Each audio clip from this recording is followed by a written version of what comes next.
Welcome to the water activity training presented by the Office of Child Development and Early Learning.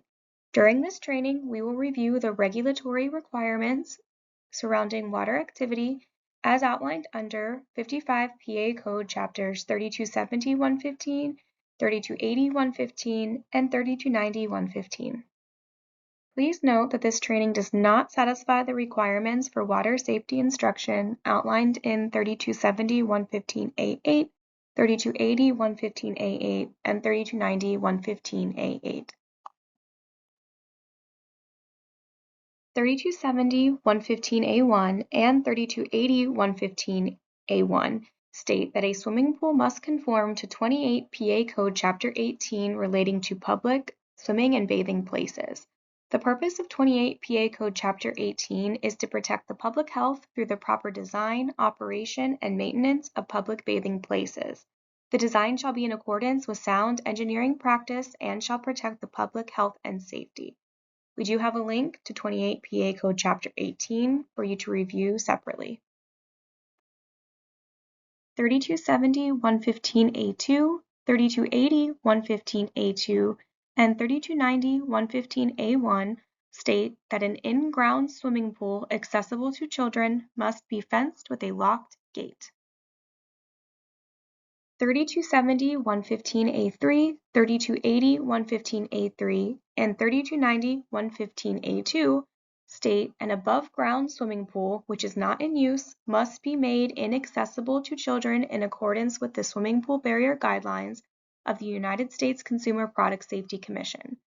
For those of you that may be unaware, the photo that you see on the screen is the cover of the Safety Barrier Guidelines for residential pools from the United States Consumer Product Safety Commission. On the next multiple slides, we will review the barrier guidelines from the Consumer Product Safety Commission, which are required to be met for an above-ground swimming pool. The United States Consumer Product Safety Commission Swimming Pool Barrier Guidelines document can be found online at the link presented on the screen. According to the Consumer Product Safety Commission, a successful pool barrier prevents a child from getting over, under, or through the barrier. So the guidelines that we will talk about are all aimed at preventing one of those things, from getting a child getting over, under, or through. The top of a pool barrier, including fences, shall be at least 48 inches or 4 feet above grade, measured on the side of the barrier which faces away from the swimming pool. An above-ground pool structure itself serves as a barrier, or a barrier is mounted on top of the pool structure. The figures that you see on this slide and subsequent slides come directly from the U.S. Consumer Product Safety Commission Swimming Pool Barrier Guidelines document. We've just included them on the slide for ease of use during the training, but you can review them in that document as well. So there are two ways to prevent children from climbing up into an above-ground pool. The first is that the steps or ladder can be designed to be secured, locked, or removed to prevent access, such as over in figure 8B. And you can see that the steps or the ladder that was once there over in figure 8A that could be used for a child to climb up into the pool is no longer there, therefore hindering the child from having access. I do want to note that this figure is intended just to show you that the ladder has been removed. We don't want to see those ladders laying in the grass or the ground directly next to the pool where a child could pick it up and use it to gain access again to the pool. I know it kind of looks like it's just laying there, but this is just showing you that it's being physically removed. So I wanted to make sure I noted that. The second is that steps or the ladder can be surrounded by a barrier as further described in the U.S. Consumer Product Safety Commission Safety Barrier Guidelines for residential pools, such as in figure 8C.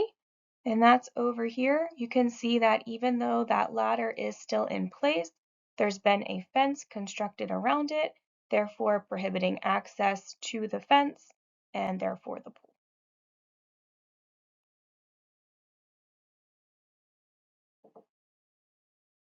If an above-ground pool has a barrier on top of the pool, the vertical clearance between the top of the pool and the bottom of the barrier should not exceed 4 inches. So this distance here should not exceed 4 inches.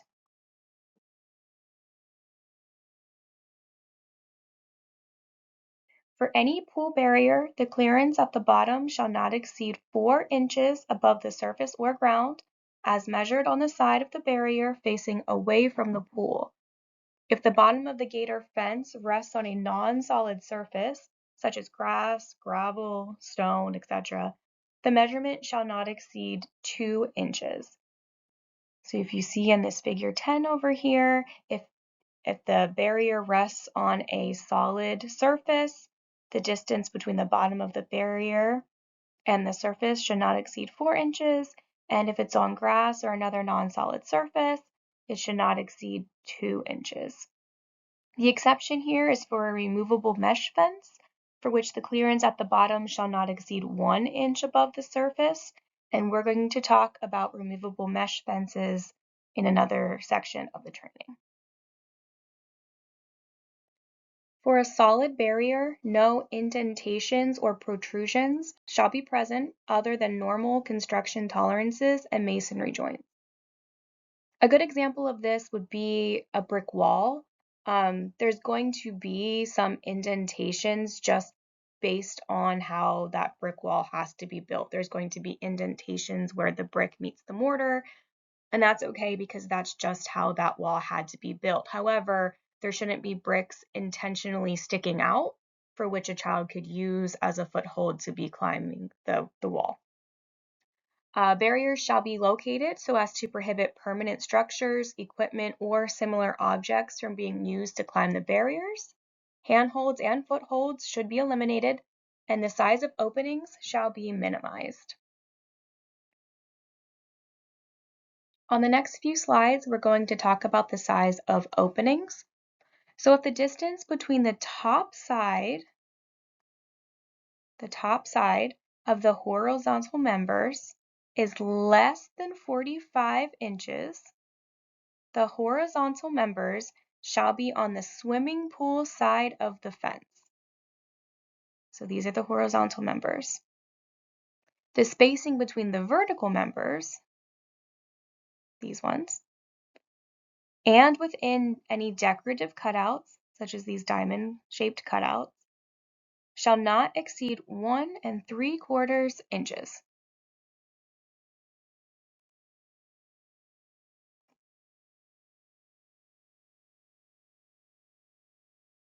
If the distance between the tops of the horizontal members, so again, these are the tops of the horizontal members, is more than 45 inches, the horizontal members may be on the side of the fence facing away from the pool.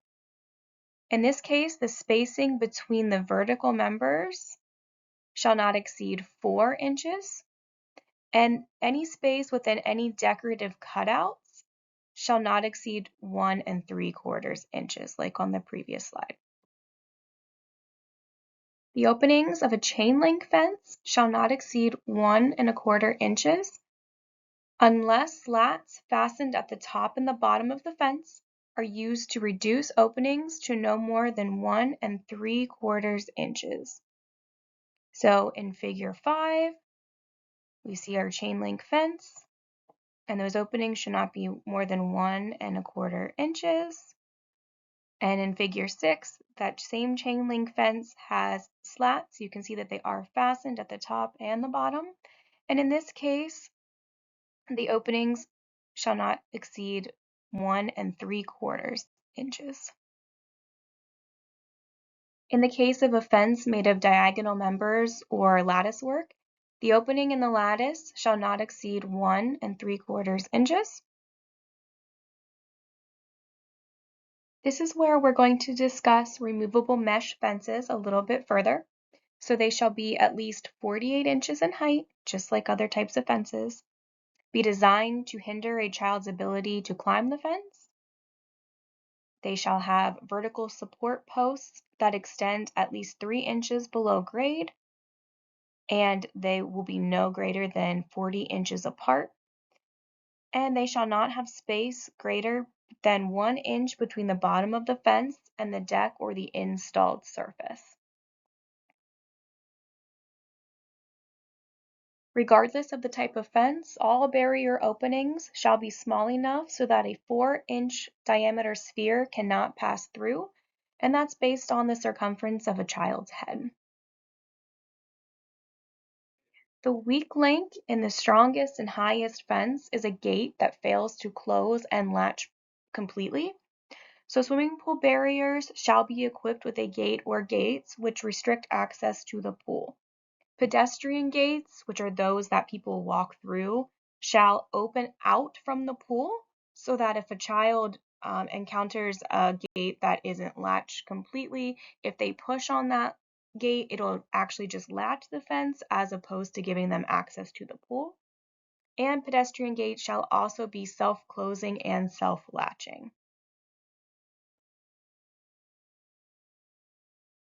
When the release mechanism of the self-latching device is less than 54 inches from the bottom of the gate, it shall be at least 3 inches below the top of the gate on the side facing the pool.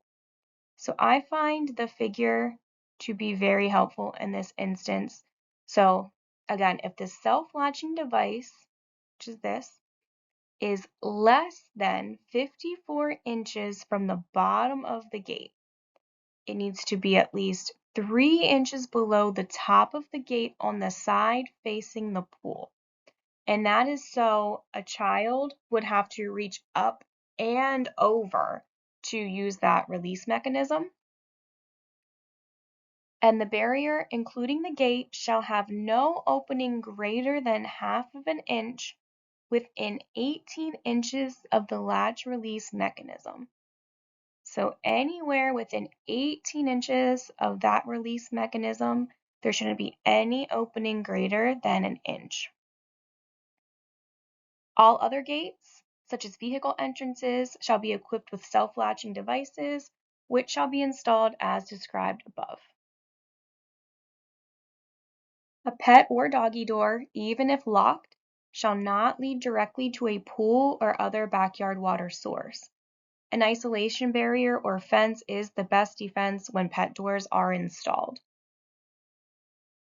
I know we just covered a lot of measurements and requirements for these safety barrier guidelines, and so I highly recommend reviewing pages 15 and 16 of the safety barrier guidelines for residential pools document because they serve as a helpful tip sheet of the information we just previously presented.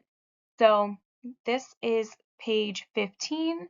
You can see that the information we reviewed is there, including the measurements. It's just a more concise version without the photos. And again, this is in the Barriers for Residential Pools document, page 15.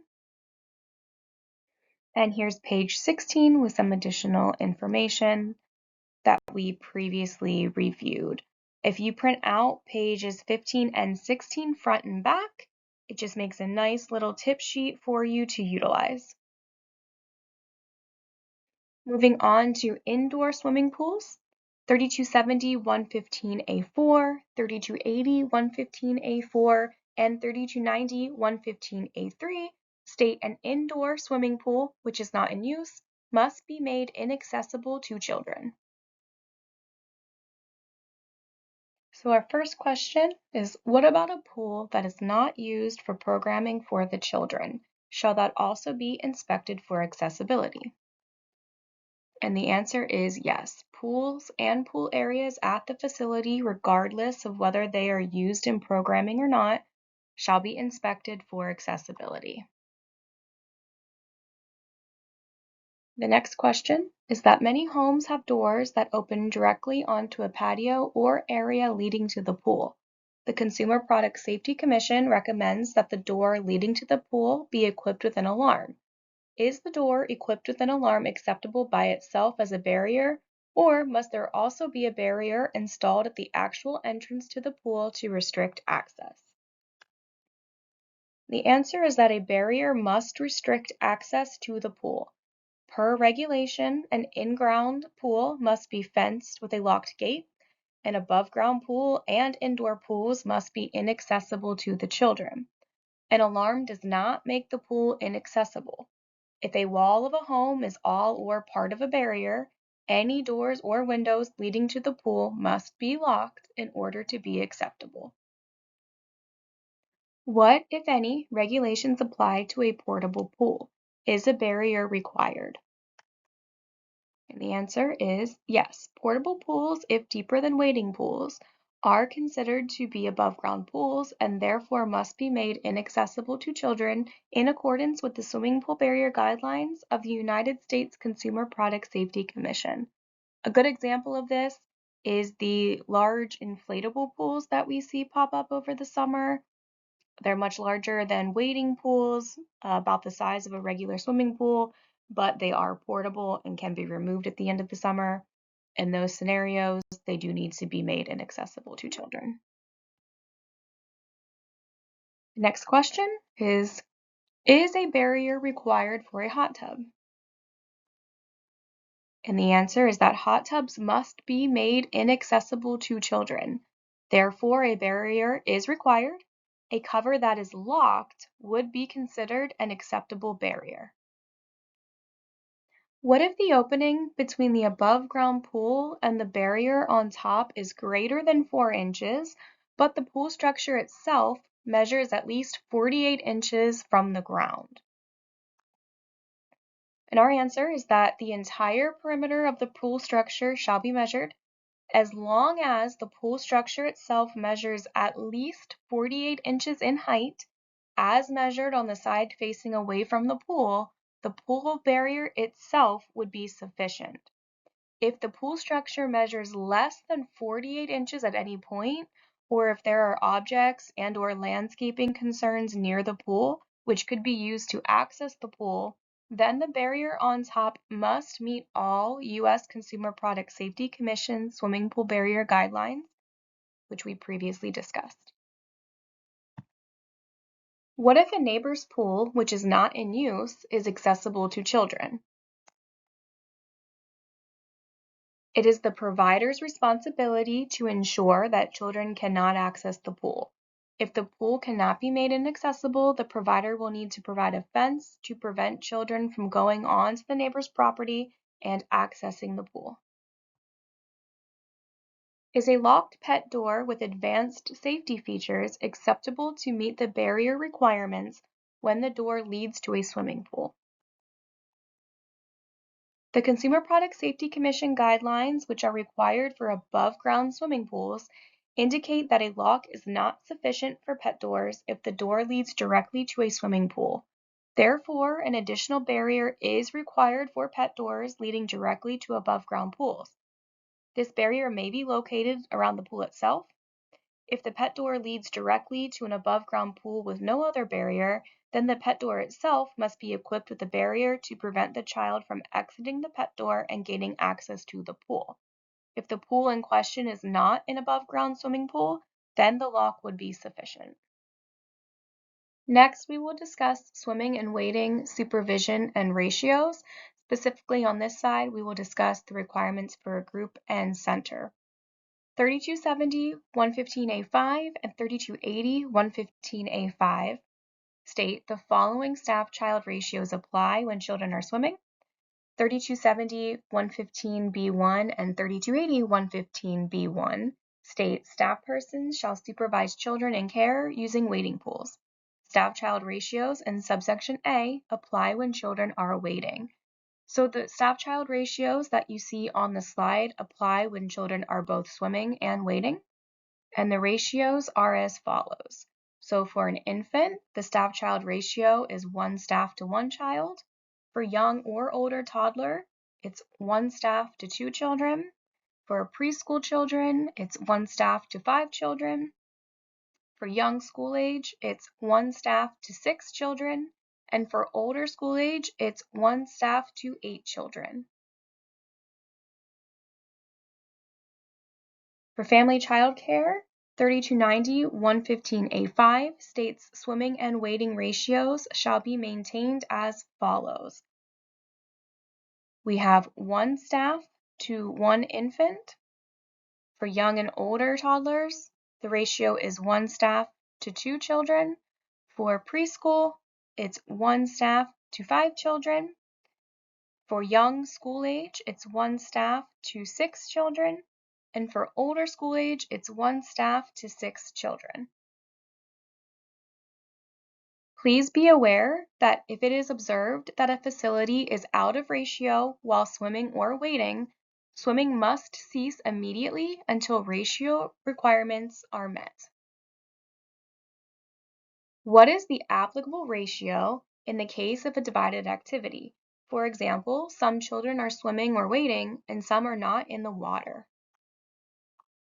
If the children are swimming or wading, or in the area where swimming or wading would occur, swimming-wading ratios apply. For example, a provider may take children on a field trip to a park, but swimming is only going to occur for part of the day.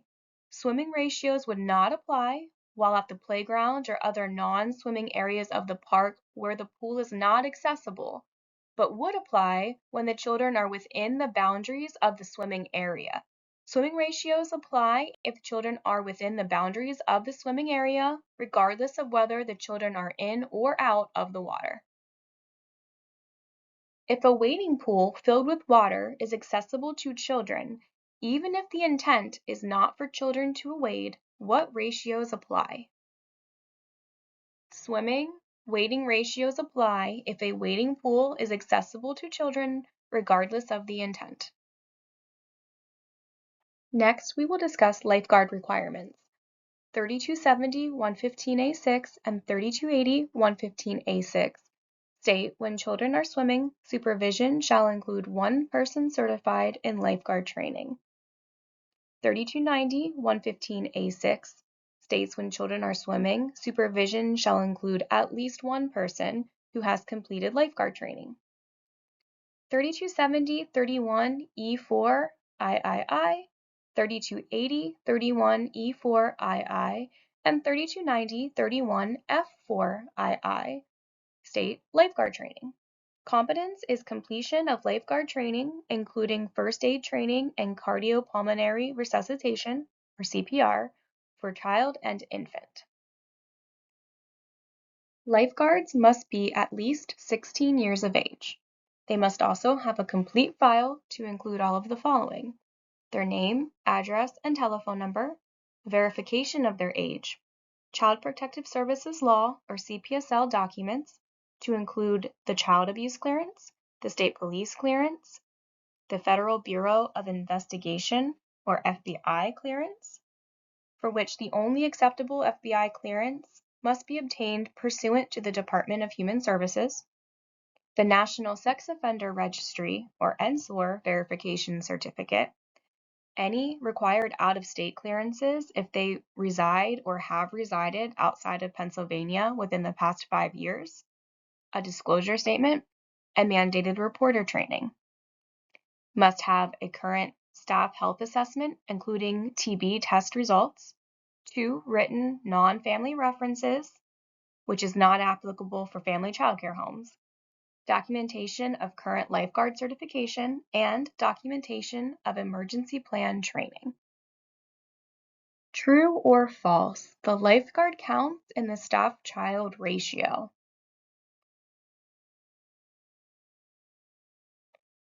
For those of you that were thinking false, you are correct. The lifeguard does not count in staff-child ratio because 3270-115A7, 3280-115A7, and 3290-115A7 all state the staff person certified in lifeguard training may not be included in the staff-child ratio. It's important to note that lifeguards should be actively supervising children while they are swimming. If children are in the pool, the lifeguard should be performing lifeguard duties only. It is also important to note that if during an inspection it is observed that a facility is swimming and there is no lifeguard, the lifeguard is not currently certified, or the provider cannot produce valid lifeguard certification at the time of inspection, swimming must cease immediately. Our first lifeguard question is, if a provider takes children swimming to a pool where there is a lifeguard on duty who is employed by the pool to serve as a lifeguard for all patrons at the pool, and this is while other patrons are present during this time, does the provider also need a staff person or facility person certified as a lifeguard? And the answer is yes. One of the provider's facility persons must be qualified as a lifeguard. Okay, so we have our next lifeguard question. We rent pool time that is for our use only. We take approximately 20 children swimming, and included in the cost of the pool, we are provided with 2 certified lifeguards, plus we have our own staff that meet the swimming staff-child ratio. Do we still need one of our staff to be a certified lifeguard? And the answer is, if the lifeguard is only responsible for monitoring the facility's children and no one else, an additional lifeguard is not required if a full file is able to be maintained for the lifeguard and presented at the time of inspection. The provider is responsible for maintaining a full file for their lifeguard on duty to serve as a facility person during the pool time. The next question is, a legal entity has more than one location and the children from each location go swimming together. Can the legal entity use one lifeguard to meet the requirements? In this scenario, the answer is no. Each location of the legal entity is required to have their own lifeguard while the children are swimming together. Do lifeguards need to complete Pequot-approved pediatric first aid and CPR in addition to their lifeguard training certification? No. Lifeguards cannot be counted in the staff-child ratio. Therefore, they are not required to complete a Pequot-approved pediatric first aid CPR course in addition to the lifeguard training to serve as a lifeguard.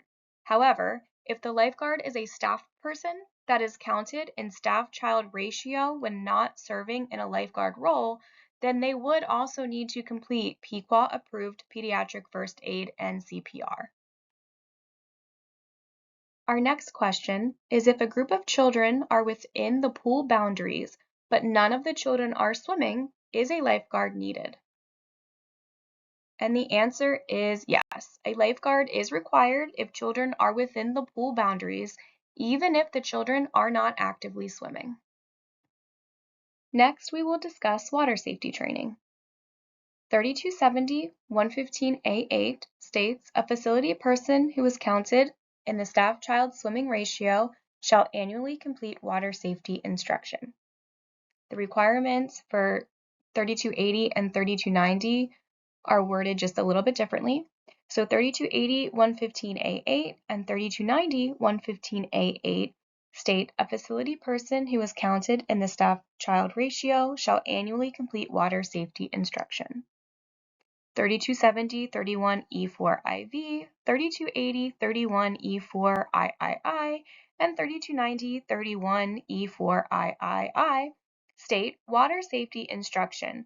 Competence is completion of basic instruction in water safety from a certified lifeguard. Let's discuss water safety training requirements further. Water safety training must be conducted by a certified lifeguard. Documentation of the water safety training must include the date the water safety training was completed, the name of the staff person or staff persons having received the training, and the signature and title of the certified lifeguard providing the training. Their lifeguard certification must be current as of the time the water safety training was conducted, with documentation of the valid certification available during inspection. All staff supervising children during swimming or wading activities must have water safety training dated no more than 1 year old at the time of the swimming or wading activities. Staff that do not participate in swimming wading ratios are not required to have water safety training. So many of you may be wondering, does water safety training count toward a facility's required 12 hours of annual training? And the answer is yes, it does count towards the annual 12 hours of training. Next, we will review supervision requirements. 3270 115B1 and 3280 115B1 state that staff persons shall supervise children in care using wading pools. Staff-child ratios in subsection A apply when children are wading. We've already reviewed the swimming and wading ratios. However, as a reminder, we've included them again on this slide.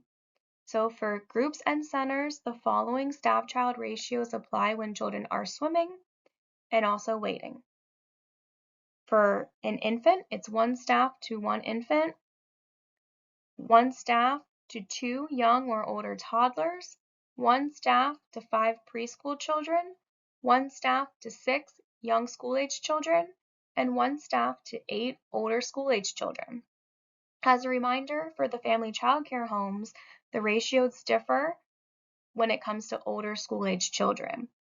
For family child care homes, the ratio is 1 staff to 6 older school-age children.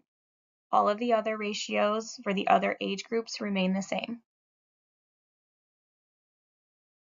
3290 115A4 states that a staff person shall be physically present with a child who is wading or swimming.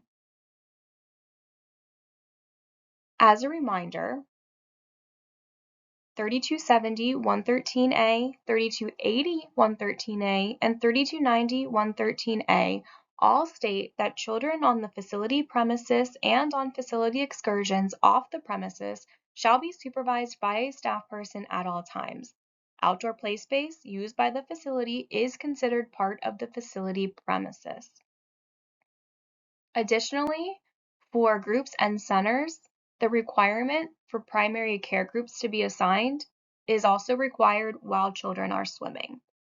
3270 113A1 and 3280 113A1 state that each staff person shall be assigned the responsibility for supervision of specific children. The staff person shall know the names and whereabouts of the children in his assigned group. The staff person shall be physically present with the children in his group on the facility premises and on facility excursions off of the facility premises. True or false? A staff person must be in the water with the children.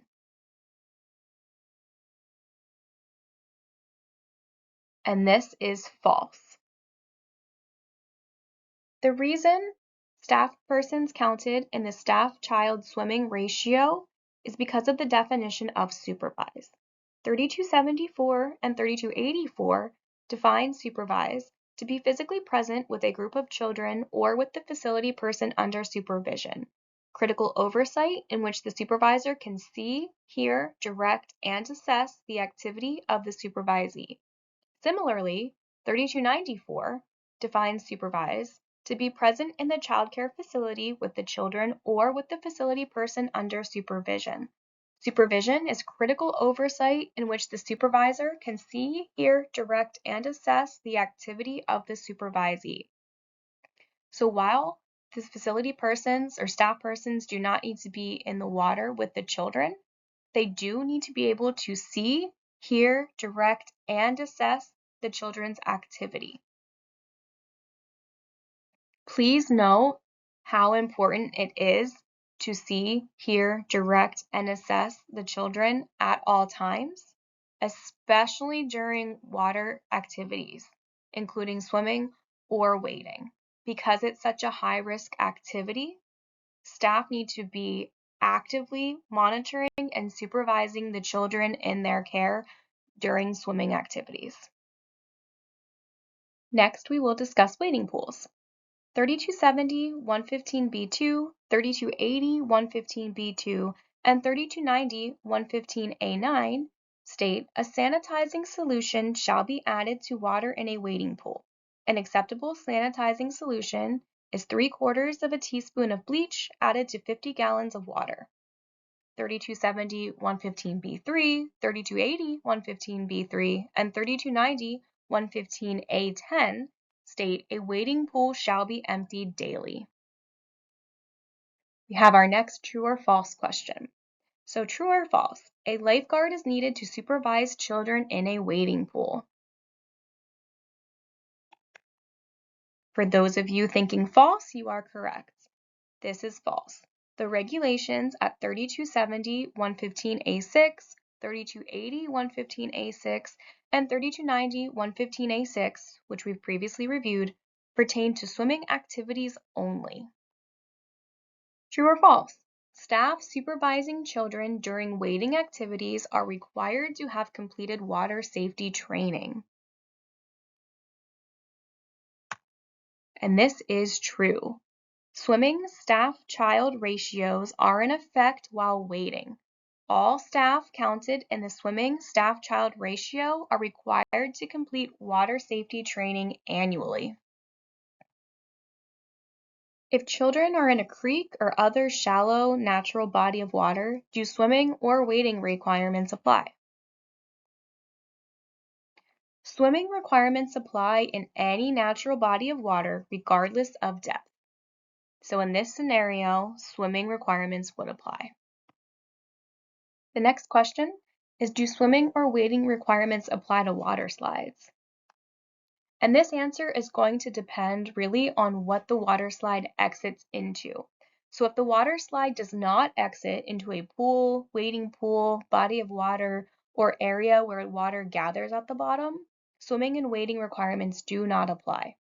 If the water slide exits into a wading pool or area where a small amount of water gathers at the bottom, then all wading requirements would apply to include swimming ratio and water safety training. And if the water slide exits into a swimming pool, lake, or other body of water, then all swimming requirements would apply to include swimming ratio, water safety training, and lifeguard requirements. Please note that this response is applicable both to water slides with or without running water on the slide, such as those with a hose attached at the top. 3270 115C, 3280 115C, and 3290 115B state a water play table or a container used for water play that contains unfiltered water shall be emptied daily. As a reminder, 3270 182.6, 3280 182.6, and 3290 182.6 state a child's record must contain the following information: signed parental consent for transportation, walking excursions, swimming, and wading. These signed parental consents must be on file prior to the children participating in these activities. So for swimming and wading, the signed parental consent must be on file prior to the child participating in swimming and wading activities. But please keep in mind that unless the facility has a swimming pool or the wading activities are taking place at the facility, signed parental consent for either transportation or walking excursions will be required if those activities are taking place off of the facility premises. As a reminder, the emergency contact form does contain a location to obtain parental signatures needed for walks and trips, transportation by the facility, swimming and wading activities. This is a screenshot of the bottom of DHS's emergency contact form, where you can obtain all of those signatures in one location. Please note that it does say parent signature. Please make sure the parents are actually giving their full signature for consent for these activities as required. Initials are not accepted. This is another document that most of you are probably very familiar with.